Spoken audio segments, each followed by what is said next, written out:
Payload fairing को पृथक कर दिया गया है यान से, क्योंकि यान अब 114.8 किलोमीटर की ऊंचाई प्राप्त कर चुका है।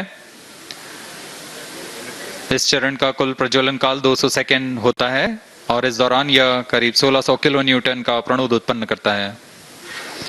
We are 220 seconds past the launch time. Current altitude is 135 kilometers. In the 200 seconds of its operation, the L-110 stage carries the rocket up to 175.5 kilometers altitude and imparts a relative velocity of 4.18 kilometers per second. That is 250 kilometers every minute. L-110 stage performance normal. LVM-3M4 rocket का द्वितीय चरण पूर्णतः सामान्य निष्पादन करते हुए इस चरण में कुल 113 टन के तरल नोदक भरे जाते हैं।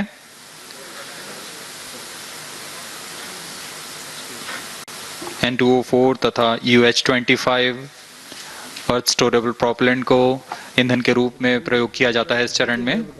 तो ये तस्वीरें इस वक्त आप देख रहे हैं चंद्रयान 3 जो लॉन्च हो चुका है। चंद्रयान 3 के लॉन्च होने के साथ भारत कैसे उस इतिहास की रचने की तरफ भी आगे बढ़ चुका है, जहां वो सॉफ्ट लैंडिंग के लिए जो पूरी तैयारियां थी उसको आगे बढ़ाते हुए उस क्रम को अब आगे बढ़ाने का सिलसिला शुरू हो चुका है, क्योंकि साउथ पोल पर भारत इकलौता पहला ऐसा देश होगा जो इस चंद्रयान 3 के जरिए लैंडिंग के साथ इतिहास भी रचेगा। 50 दिनों के बाद चांद पर वो लैंडिंग होगी, क्योंकि लैंडिंग रोवर ये सब एक्टिवेट किए जाएंगे। लॉन्चिंग के साथ जो आगे की प्रक्रिया है वो होगी, लेकिन बहुत महत्वपूर्ण दिन, वो दिन जिसका इंतजार 2 साल पहले से हम कर रहे थे। चंद्रयान 2 के बाद जो फॉलो अप मिशन था उसको सक्सेसफुली पूरा किया गया और ये लॉन्च हो चुका है, जो शायद सुचारिता हम सब स्टूडियो में मौजूद थे और हमारी दिल की धड़कनें भी उसी तरह से बढ़ी थी।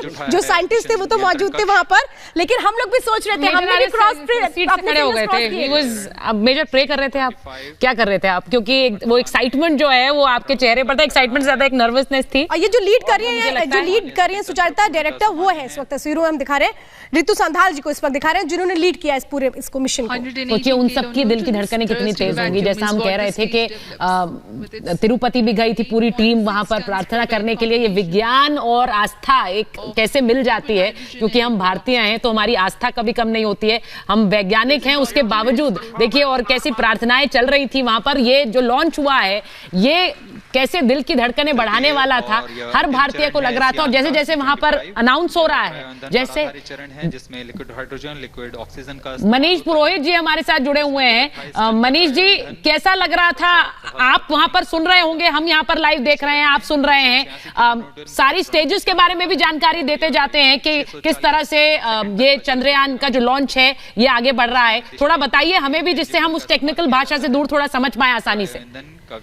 ओके, देखिए होता क्या है कि जब हमें किसी भी स्पेसक्राफ्ट को एक पर्टिकुलर ऑर्बिट पे पहुंचाना है, यानी हमें उसको धरती के ग्रेविटी से लिफ्ट करना है, तो जब हम कोई नॉर्मल चीज को भी ऊपर उठाने की कोशिश करते हैं तो हमें कुछ फोर्स चाहिए।